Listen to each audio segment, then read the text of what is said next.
하나님 아버지, 지난밤 우리를 주님의 품 안에 잠들게 하시고 이 새벽 주님의 임재 앞으로 나아오게 하시니 감사를 드립니다. 지난밤 우리는 몸과 마음이 지친 채로 잠에 들었는데 간밤에 주님께서는 우리의 몸과 마음과 영혼을 새로이 충전시켜 주셨기에 새날의 기쁨과 활력으로 이 새벽에 문을 엽니다. 주님은 우리의 영적 충전소이십니다. 언제나 변함없이 우리의 몸과 마음과 영혼을 주님의 사랑으로 가득 채워주시니 감사를 드립니다. 주님께서 채워주신 그 사랑으로 우리는 오늘이라는 하루를 넉넉히 이기며 살아낼 수 있습니다. 오직 주님만이 우리의 능력이시고 오직 주님만이 우리의 구원이시며 오직 주님만이 우리의 소망이십니다. 오늘 하루를 살아갈 동안 주님의 은혜로 우리를 돌보아 주시고 세상 끝날까지 우리를 인도하여 주시옵소서. 대림절 두 번째 주간을 보내며 장차 이 땅 가운데에 다시 오실 주님을 기다립니다. 주님, 그날이 두려움과 부끄러움의 날이 되지 않기를 기도합니다.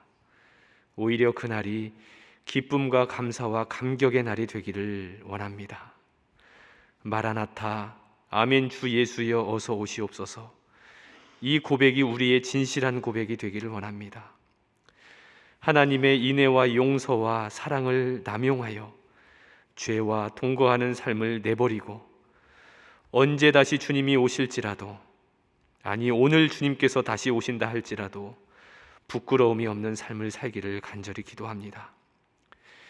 이미 우리의 삶에 찾아오신 예수님께서 장차 다시 오실 것을 기대하며 하루하루를 정직하고 충실하게 살아가게 하여 주시옵소서. 진리의 순종함으로 몸과 마음과 영혼을 깨끗하게 하고 주님께서 맡겨주신 일에 순종하며 언제 주님이 다시 오실지라도 기쁨으로 주님을 맞이할 수 있는 순결한 저희들이 되게 하여 주시옵소서. 미련한 다섯 처녀가 등에 기름을 준비하지 못하여 혼인잔치에 들어가지 못했던 말씀을 기억하며 슬기로운 다섯 처녀처럼 기름을 넉넉히 준비하여 마지막 날을 준비하는 지혜로운 자들이 되게 하여 주시옵소서. 우리의 소중한 일상이 회복됐나 싶었는데 변종 바이러스의 확산으로 인해 연일 감염자가 확산되고 있어 많은 이들이 불안을 호소하고 있습니다. 정부는 특별 방역 대책 후속 조치안을 발표하며 해결 방안을 강구하고 있지만 여전히 상황은 어렵기만 합니다. 전 세계적으로 재확산되는 바이러스의 위력 앞에서 우리 인간의 모습은 초라하기만 합니다. 주님, 주님의 도우심을 간절히 구합니다. 하루속히 바이러스의 확산세가 꺾이게 하여 주시옵소서. 부작용 없는 먹는 치료제가 속히 상용화되어 환자들이 제대로 치료받을 수 있게 하시고 병상도 잘 확보되어 안타까운 일이 발생하지 않게 하여 주시옵소서. 특별히 방역 책임자들에게 지혜를 주셔서 앞으로의 방역 정책을 잘 수립함으로 온 국민들이 한마음 한뜻으로 이 팬데믹의 상황을 잘 이겨내게 하여 주시옵소서. 교회의 주인이신 하나님, 한국교회가 종교 다원주의와 세속주의, 물질주의와 성공 만능주의의 흐름을 거부하고 오직 예수 그리스도의 십자가 복음이라는 든든한 반석 위에 서기를 기도합니다. 거룩한 성령 공동체로 회복되어 주님께서 주신 명령대로 땅끝까지 복음을 전하며 세상의 빛과 소금의 역할을 잘 감당하는 한국교회가 되게 하여 주시옵소서. 예배와 말씀과 기도가 회복되게 하시고 신앙과 삶이 일치되어 섬김의 본이 되는 제자의 삶을 살아가게 하여 주시옵소서. 교회에 대해 적대적인 언론과 사회적 분위기에 낙심하지 않게 하여 주시고 장차 다시 오실 주님을 기다리며 거룩한 교회를 견고히 세워가는 한국교회가 되게 하여 주시옵소서. 소망교회를 위하여 기도합니다. 하나님의 거룩한 임재 안에 거하는 교회가 되게 하여 주시옵소서. 모든 예배마다 하나님의 영광으로 채우셔서 보혈의 능력과 생수의 강이 흘러넘치는 살아있는 예배 되게 하여 주시옵소서. 복음의 능력이 강력하게 나타나 날마다 구원받는 영혼들이 더해지게 하시고 성령으로 변화된 성도들이 주님께서 주시는 권능으로 세상을 변화시키게 하여 주시옵소서. 성도들 마음속에 주님을 향한 사랑이 불타오르게 하시고 믿음의 결단과 순종, 헌신과 뜨거운 기도로 생명력 있는 교회가 되게 하여 주시옵소서. 이를 위하여 특별히 세워주신 김경진 담임 목사님에게 날마다 영육간에 강건하게 하시고 특별히 강단의 말씀 선포를 통하여서 하늘 보좌로부터 부어주시는 은혜의 폭포수가 흘러넘치게 하여 주시옵소서. 담임 목사님의 입으로 고백되어지는 기도가 하나도 땅에 떨어지지 않게 하시고 다 응답받는 기도 응답의 능력을 날마다 더하여 주시옵소서. 소망의 성도들을 위하여 기도합니다. 오늘 인공관절 수술을 받는 권사님을 위하여 기도합니다. 그 수술이 주님의 주권 아래에 온전히 이루어지길 간절히 기도합니다.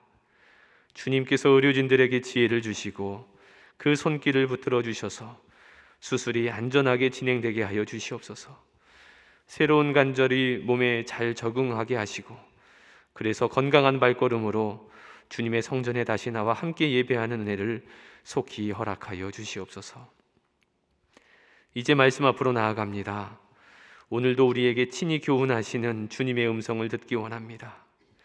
이 말씀이 우리의 육신의 귀가 아닌 우리 마음에 새겨지게 하시고 이 말씀을 붙들고 살아감으로 오늘도 주님의 말씀 안에서 기쁨과 감사의 삶을 살아가게 하여 주시옵소서. 예수님의 이름으로 기도하옵나이다. 아멘. 오늘 우리에게 주시는 하나님의 말씀은 잠언 10장 22절에서 32절까지의 말씀입니다. 제가 가진 성경으로 구약 성경 920면에 있습니다.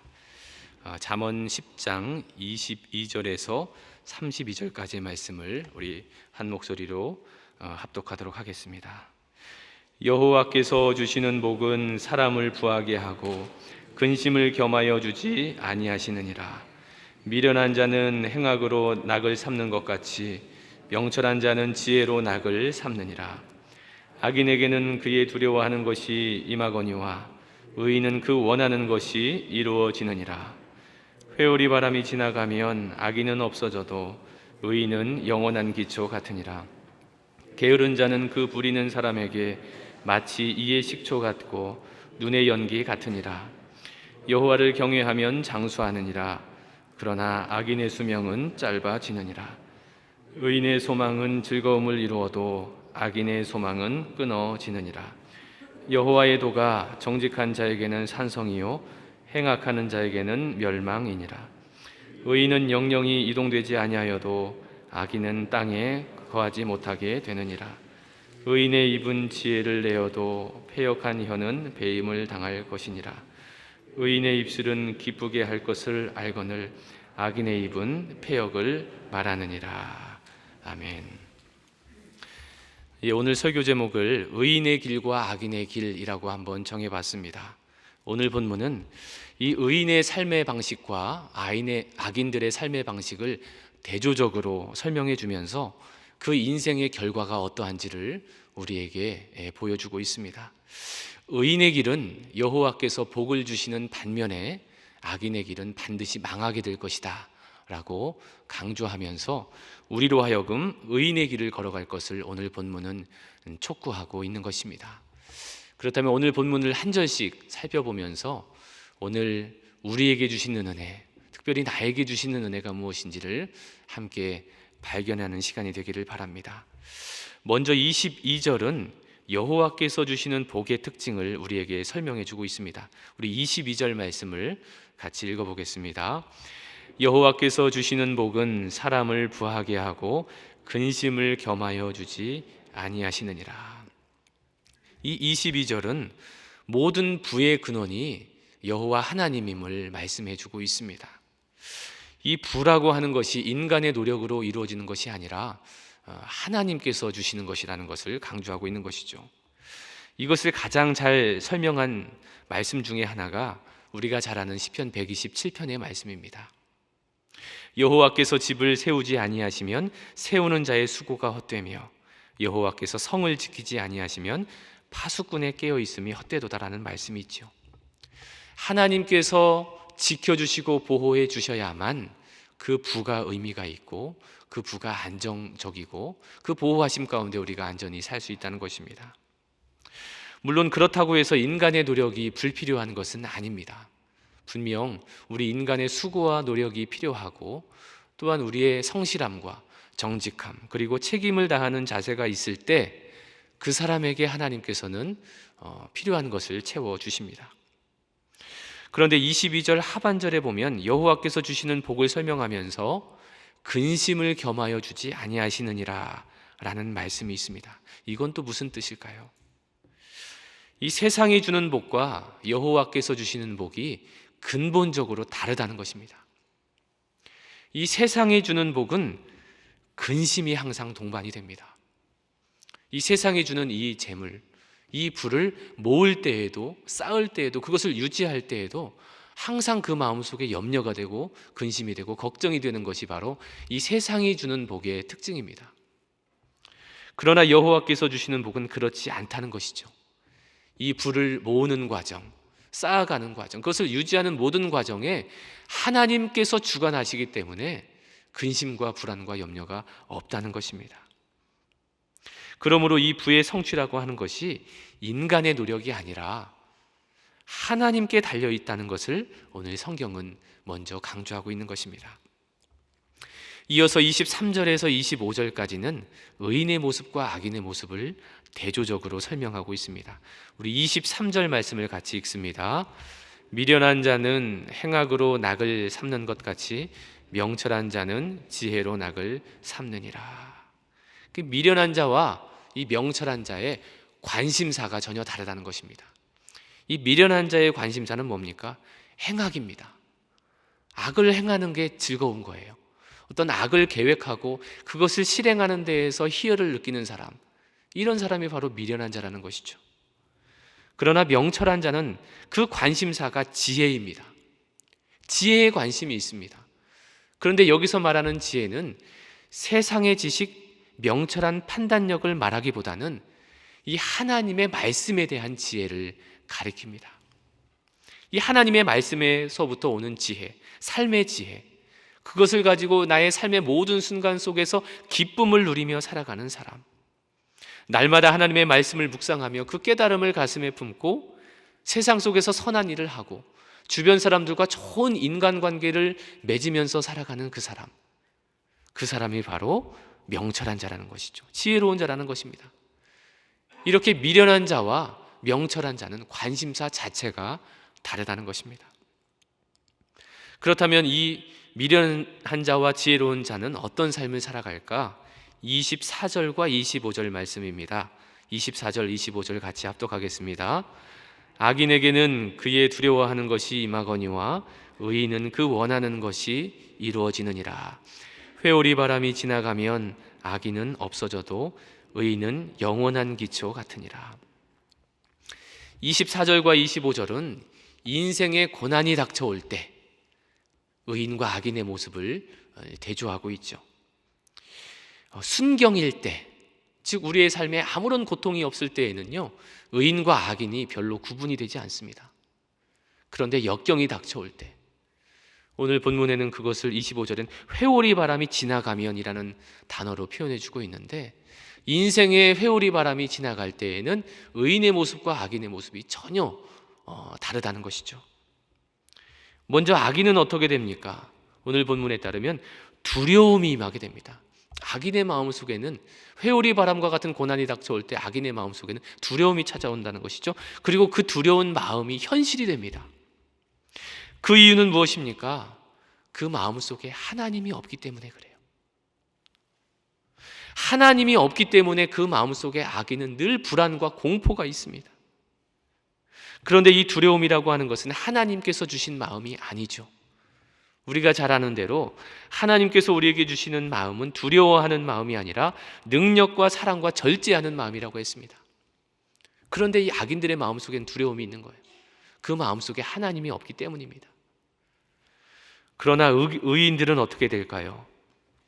24, 25절에 보니까 의인은 그 원하는 것이 이루어지느니라.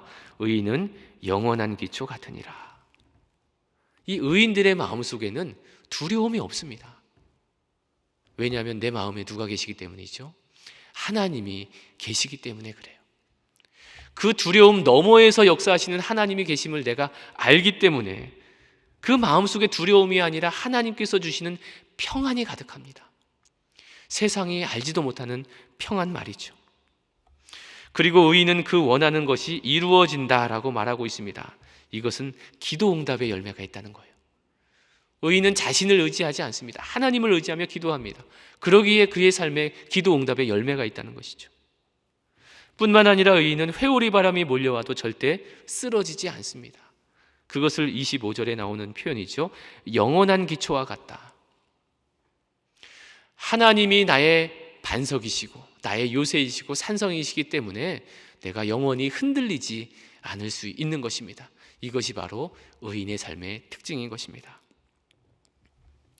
이어서 26절에 보면 게으른 자에 대한 내용이 잠깐 등장을 합니다. 우리 26절 말씀 같이 읽습니다. 게으른 자는 그 부리는 사람에게 마치 이의 식초 같고 눈의 연기 같으니라. 여기 보면 두 가지 비유가 나오죠. 게으른 자가 이의 식초 같고 눈의 연기 같다라는 표현이 나옵니다. 먼저 이 이의 식초 같다라는 표현은 어느 주석가의 표현에 보니까 이 이라는 단어에 좋지 않은 이라는 단어를 가로를 넣더라고요. 좋지 않은 이, 성하지 않은 이빨, 거기에 식초 같다는 것이죠. 고대 근동에서 식초는 주로 포도로 만들어졌다고 합니다. 그래서 아마도 여기서 말하는 식초는 아마도 포도를 발효해서 만든 포도 식초일 것입니다. 이 성하지 않은 이에 식초를 부으면 어떻게 될까요? 아마도 그 이가 엄청 시리게 될 것입니다. 눈의 연기도 마찬가지입니다. 옛날에 아궁이에 불을 뗄 때를 한번 생각해 보시면 됩니다. 나중에 불이 활활 타오르면 연기가 안 나는데 처음에 이 불을 지필 때 그때는 연기가 많이 납니다. 그래서 입으로 바람을 세게 불어야 됩니다. 그래도 눈에 연기가 들어가면 어떻게 될까요? 눈이 따갑고 또 눈에서 눈물이 나게 된다는 것입니다. 게으른 자가 바로 이와 같다는 것입니다. 눈의 식초와 같고 이의 식초와 같고 눈의 연기 같다. 즉 오늘 성경에 부리는 사람이 나옵니다. 그것은 바로 주인을 말합니다. 그 주인을 피곤하게 하고 그 주인에게 아픔과 손해를 끼치는 피해를 주는 사람이 바로 이 게으른 사람의 특징이다라는 것이죠.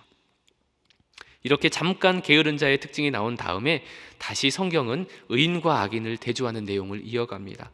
27절부터 30절까지 4절에 걸쳐서 계속 대조를 이어가는데 27절 말씀을 같이 합독합니다.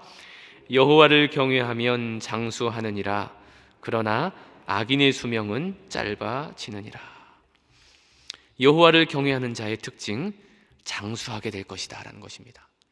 과연 그럴까? 그럴 수 있습니다. 왜냐하면 여호와를 정말 진심으로 경외하는 사람에게는 스트레스가 없기 때문에 그렇습니다. 여호와를 경외하는 사람들의 특징, 자신의 문제를 내 안에 가두어서 내가 해결하려고 노력하는 것이 아니라 오늘 새벽에 이렇게 기도하러 나오는 것처럼 이 문제를 가지고 하나님께로 나아갑니다. 이 문제를 내 안에 싸매고 있는 것이 아니라 하나님께 내놓는 거예요. 이것이 바로 의인의 특징 아니겠습니까? 내 문제의 일부분만을 맡기는 것이 아닙니다. 내 인생 전체를 하나님 앞에 맡기는 거예요. 그러니 그 마음이 자유한 거죠. 그 문제를 내가 품고 있는 것이 아니라 하나님께 모든 것을 맡겨드렸기에 그 마음에 스트레스가 없습니다. 마음이 편해집니다. 내게 없는 것을 가지고 불평하지 않습니다. 오히려 내게 있는 그것으로 인해서 감사하는 삶을 살 수 있습니다. 잠시 있다가 사라질 세상의 소망을 두는 것이 아니라 저 천국의 소망을 두고 살아가기 때문에 스트레스가 없고 그 마음이 편안하기에 이 사람이 장수의 복을 누릴 수 있는 것이죠.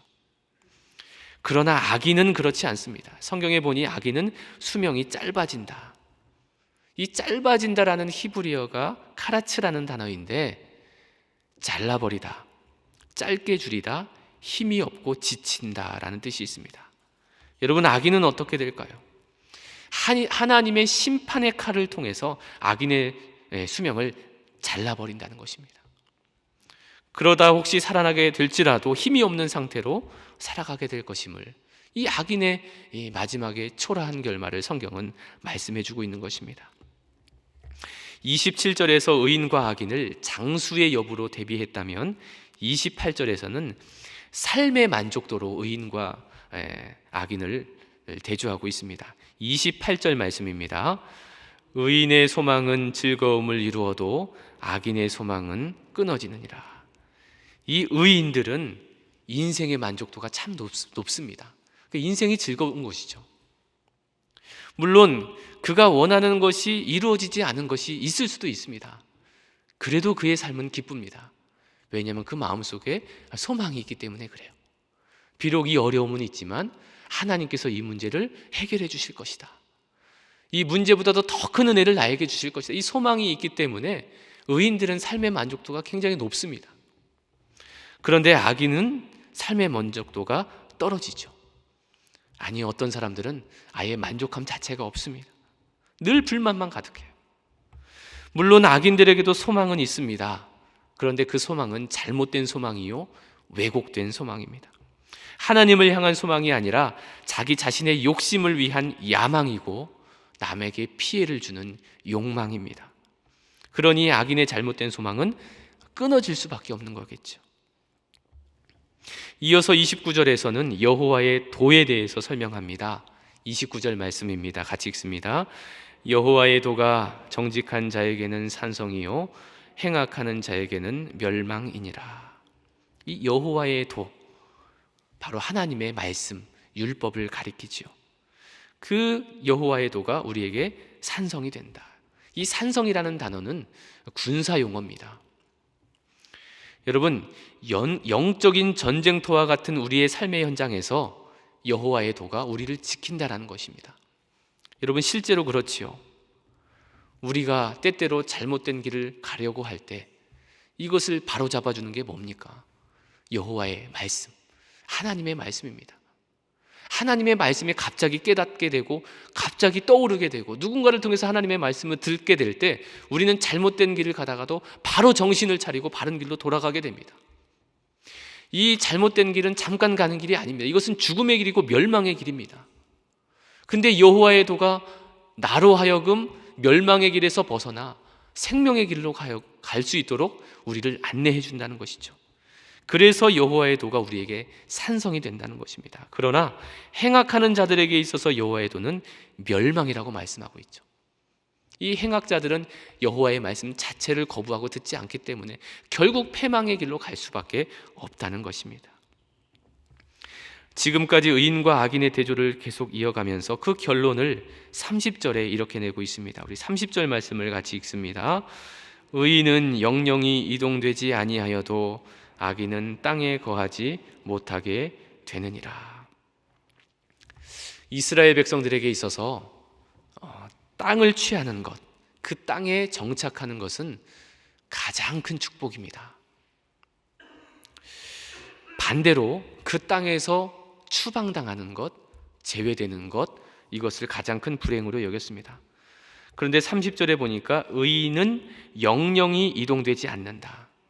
이동하지 않고 그 약속의 땅, 그 하나님의 축복의 땅에서 하나님의 축복을 누리며 영영이 살게 된다. 이건 가장 큰 축복이 되겠죠. 그런데 악인은 어떻습니까? 그 땅에 거하지 못하게 될 것이다. 그 땅에 거하지 못하면 어떻게 될까요? 쫓겨나게 되고 추방당하게 된다는 것입니다. 이것은 단지 그 땅에서 쫓겨나는 것만을 의미하는 것이 아닙니다. 하나님의 축복의 단절, 하나님의 보호로부터의 제외, 하나님의 구원으로부터 제외를 뜻하는 것입니다. 이것이 바로 악인의 운명이라는 것이죠. 마지막으로 31절, 32절에서는 말에 대한 교훈으로 오늘 성경의 마무리를 짓습니다. 31절, 32절 말씀입니다. 의인의 입은 지혜를 내어도 패역한 혀는 배임을 당할 것이니라. 의인의 입술은 기쁘게 할 것을 알거늘 악인의 입은 패역을 말하느니라. 의인의 입에서 나오는 말과 악인의 말이 얼마나 다른지를 말해주고 있죠. 의인은 입에서 지혜를 낸다라고 성경은 말합니다. 여기서 낸다라고 하는 히브리어 원어의 뜻은 열매를 내다라는 뜻입니다. 열매를 내다. 의인은 그 입에서 지혜의 열매를 낸다. 그 입을 통해서 나오는 말이 성령의 열매라는 것입니다. 그러나 패역한 혀는 배임을 당할 것이다. 좀 잔인한 표현이죠. 그의 삶 전체가 파멸에 이르게 될 것이다. 마치 열매 없는 나무를 찍어버리듯이 하나님께서 주신 이 소중한 언어, 이 말을 잘못 사용하면, 패역하게 사용하면 그는 하나님의 심판을 면할 수 없다는 것입니다. 여러분, 의인의 입술은 어떻습니까? 하나님을 기쁘시게 하는 말, 다른 사람에게 힘이 되고 위로가 되고 유익이 되는 말을 합니다. 이게 의인의 입술입니다. 그런데 이 악인의 입술은 어떻습니까?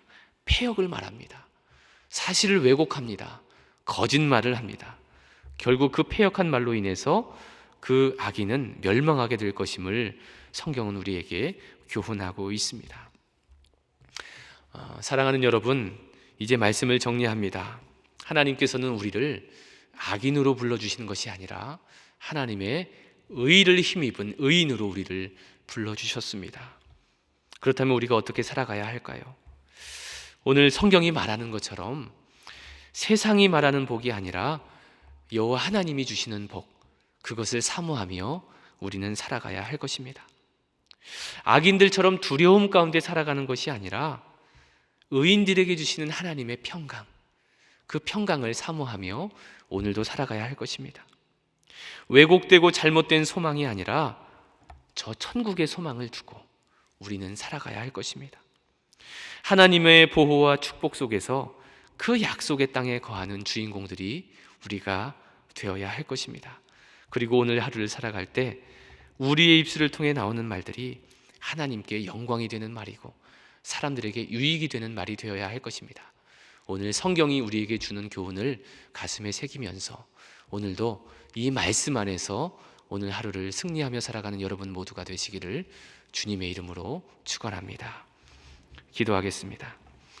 하늘에 계신 우리 아버지, 아버지의 이름을 거룩하게 하시며 아버지의 나라가 오게 하시며 아버지의 뜻이 하늘에서와 같이 땅에서도 이루어지게 하소서. 오늘 우리에게 일용할 양식을 주시고 우리가 우리에게 잘못한 사람을 용서하여 준 것 같이 우리 죄를 용서하여 주시고 우리를 시험에 빠지지 않게 하시고 악에서 구하소서. 나라와 권능과 영광이 영원히 아버지의 것입니다. 아멘.